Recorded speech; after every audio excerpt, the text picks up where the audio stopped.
Hello बच्चों, आप सभी कैसे हो। आशा करती हूँ कि आप सभी ठीक होंगे, स्वस्थ होंगे। बच्चों, आज हम लोग पढ़ने वाले हैं कक्षा 6 के पाठ्यक्रम में सम्मिलित संस्कृत के 10वां पाठ को, जिसका नाम है बच्चों प्रहेलिका यानी पहेलियाँ। ठीक है बच्चों, तो देखिए बच्चों, इन पहेलियों को पढ़ने से पहले हम इसके कठिन शब्दों के अर्थ को पढ़ते हैं, ताकि जब हम इसके अर्थ को बताएं तो आप लोग को अच्छे से भली प्रकार से इसका अर्थ समझ में आए। तो चलिए इसके सबसे पहले अर्थ को समझते हैं। तो बच्चों, वने का अर्थ होता है जंगल में। ठीक है। अस्थि यानी कि हड्डी। अशिवत का अर्थ होता है बच्चों तलवार की भांति। न अर्थात न यानी कि ये एक अक्षर है। ठीक है। और एक बात, न का मतलब नहीं भी होता है, याद रखिएगा। तस् यानी उसके आदि यानी आरंभ में। तस्यांत यानी उसके अंत में। मध्य बीच में। तो अपि अस्ति यानी तुम्हारे पास भी है। एक चक्षु यानी एक आँख वाला। ठीक है बच्चों। पन्नगा सांप। क्षीयते घटता है। कलाभि च वर्धते कलाओं से बढ़ता है। चकोरस यानी चकोर का। सह कह, स मतलब वह का यानी कौन, वह कौन है। वृक्षाग्रवासी यानी वृक्षों के अगले हिस्से पर रहता है। पक्षी राजा यानी पक्षियों का राजा। त्रिनेत्रधारी यानी 3 आँखों वाला। शूल पाणी का अर्थ होता है बच्चों भगवान शंकर। ठीक है। त्वग वस्त्रधारी मतलब छाल या वल्कल वस्त्र वाला। ठीक है। विभ्रन यानी भरा हुआ। न घट यानी वह घड़ा नहीं है।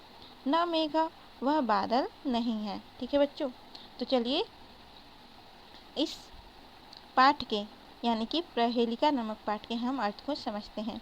वैसे मुझे लगता है कि आप लोग को पहेलियाँ बहुत ज़्यादा पसंद होगा, तो कमेंट करके इसका उत्तर आप ज़रूर बताइएगा कि कौन सी पहेली का क्या अर्थ होगा, उसका क्या उत्तर होगा। ठीक है बच्चों, तो देखिए बच्चों, पहला पहेली है वने वसति को वीरो यो अस्ति मांस विवर्जितः अशिवत कुरुते कार्यम कार्यम कृत्वा वनम गतः।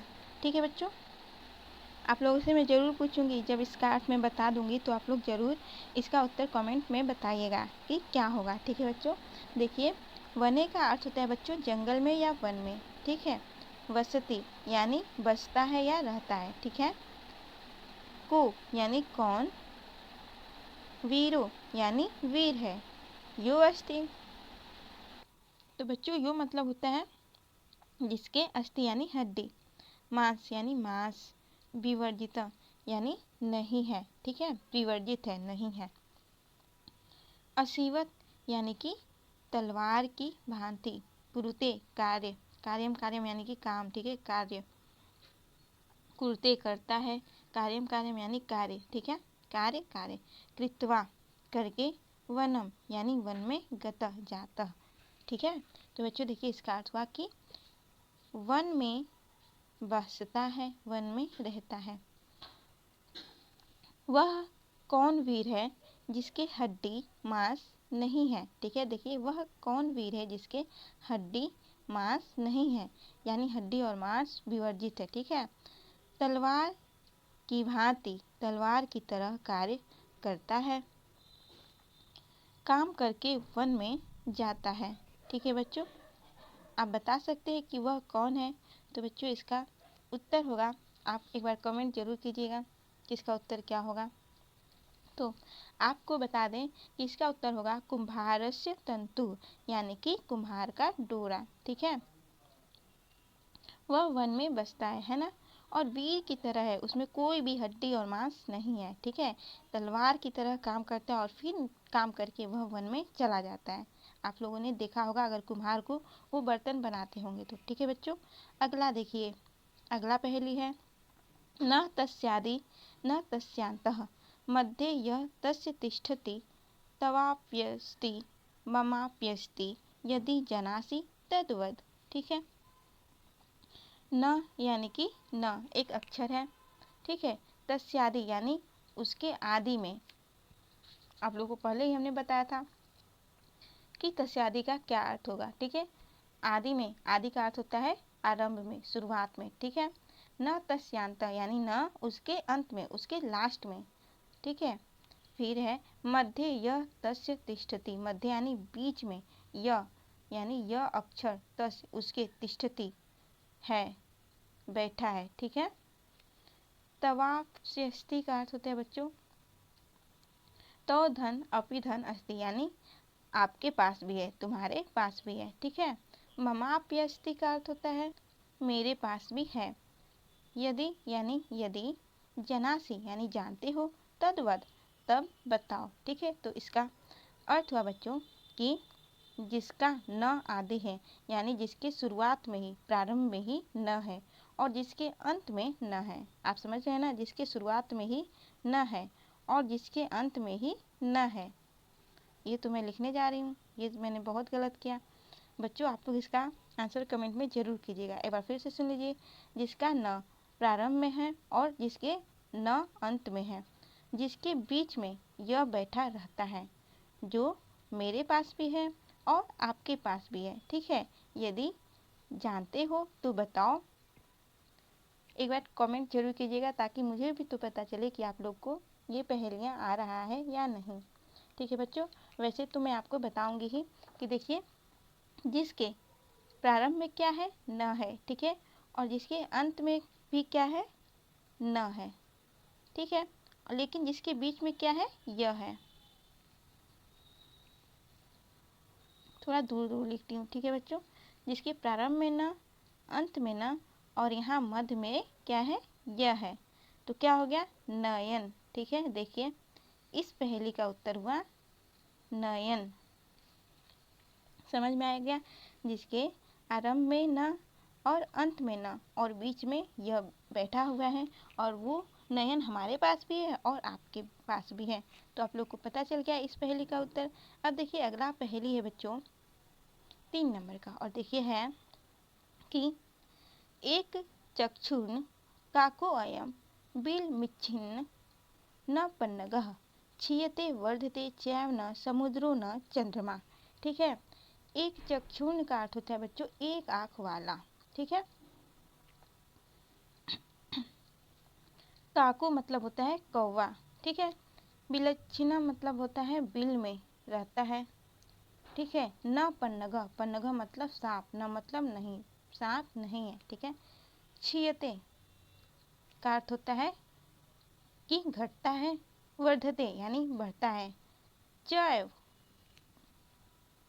यानी और न ही, समुद्रो समुद्र, न यानी नहीं, चंद्रमा यानी चंद्रमा है, ठीक है।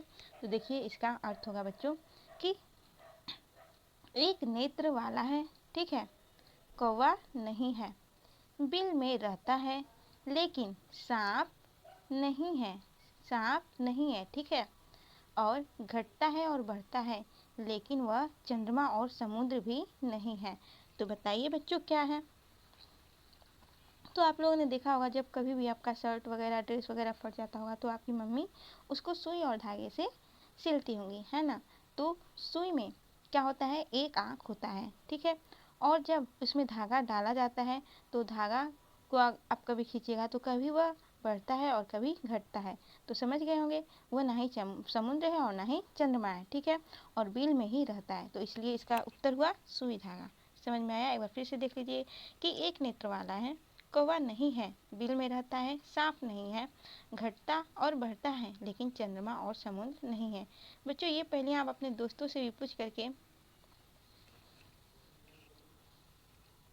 पूछ सकते हैं, ठीक है बच्चों। अगला देखिए, अगला है 4 नंबर का, प्रकाश शीतल यस्य यः कलाभि च वर्धते तापम हरति सर्वेषां चकोरस्य प्रिय स कः, ठीक है बच्चों। तो देखिए प्रकाश का अर्थ होता है बच्चों प्रकाश, शीतल यानी शीतल ठंडा, ज यानी से, कला भी यानी कलाओं, च और वर्धते बढ़ता है, ठीक है। तापम ताप, हरते यानी हरता है, सर्वेशा यानी कि सभी का, चकोरस्य यानी चकोर को, प्रिय प्रिय, स क यानी वह कौन है, ठीक है बच्चों। तो देखिए बच्चों इसका अर्थ हो जाएगा कि प्रकाश है, शीतल है, कलाओं से बढ़ता है और सबके ताप को हरता है और चकोर को बहुत ही ज़्यादा प्रिय है। तो बताइए वह कौन है। आप बता सकते हो कि चकोर को सबसे ज़्यादा क्या प्रिय होता है। और ये भी देखिए कि इसमें प्रकाश भी है और प्रकाश के साथ साथ वह शीतल भी है और उसके पास कला भी है और जिसमें वह कभी बढ़ता है तो कभी घटता है ना। और ताप को वो हरता भी है और चकोर का प्रिय है तो बता सकते हो आप वो क्या है। तो बच्चों वो है चंद्रमा। ठीक है, उसमें प्रकाश भी है, शीतलता भी है और वो चकोर को प्रिय भी है और वो घटता भी है और बढ़ता भी है। ठीक है बच्चों, अगला देखिए 5वें नंबर का, वृक्षाग्रवासी न च पक्षी राजः त्रिनेत्रधारी न च शूलपाणी त्वग्वस्त्रधारी न च सिद्धयोगी जलम च बिभ्रन घटो न मेघ। ठीक है, त्रिनेत्रधारी का अर्थ होता है बच्चों 3 आंखों वाला। ठीक है, न च यहाँ का पहले लाइन का देख लीजिए अर्थ, वृक्षाग्रवासी यानी कि वृक्ष के अगले हिस्से पर रहता है। ठीक है, न च पक्षी राजा, और वह न का अर्थ होता है नहीं, च मतलब और, पक्षी राजा यानी पक्षियों का राजा है। ठीक है, त्रिनेत्रधारी यानी 3 आंखों वाला, न का अर्थ नहीं, च मतलब और, शूलपाणी अर्थात त्रिशूल धारण करने वाले यानी कि शंकर हैं। ठीक है, तो वस्त्रधारी का अर्थ होता है छाल यानी छाल वाला वस्त्र धारण करने वाले। न च यानी नहीं, अच्छा मतलब और, सिद्ध योगी यानी कि योगी तपस्वी या फिर सिद्ध योगी हैं। ठीक है, जलम यानी जल, च यानी और, विभ्रन यानी भरा हुआ, न घटो, ठीक है, घटो न मेघ, ना ही घड़ा है और ना ही वह मेघ है यानी ना ही वह बादल है। तो देखिए इसका अर्थ हो जाएगा कि वृक्ष पर रहता है। ध्यान से सुनिएगा बच्चों, कमेंट में जरूर बताइएगा इसका उत्तर। वृक्ष पर वह रहता है, ठीक है, लेकिन पक्षियों का राजा गरुड़ नहीं है। याद रखिएगा, पक्षियों का राजा गरुड़ को कहते हैं। ठीक है, तो वृक्ष के आगे वाले हिस्से पर रहता है लेकिन वह पक्षियों का राजा गरुड़ नहीं है। ठीक है बच्चों, 3 नेत्रधारी है, 3 आंखों वाला है, लेकिन शूल धारण करने वाला त्रिशूलधारी शिव नहीं है। छाल के वस्त्र पहनता है, ठीक है, छाल के वस्त्र पहनता है लेकिन योगी या वह तपस्वी या सिद्ध योगी नहीं है। ठीक है, जल धारण किए हुए है, वह जल धारण किए हुए है किंतु वह ना ही बादल है और ना ही घड़ा है। ठीक है, तो बताइए वह क्या है, आप बता सकते हो। तो बच्चों आपने देखा होगा नारियल के पेड़ को, है ना, तो नारियल को आपने देखा होगा कि वृक्ष के आगे वाले ऊपर एकदम भाग पे रहता है और वह पक्षियों का राजा भी नहीं है।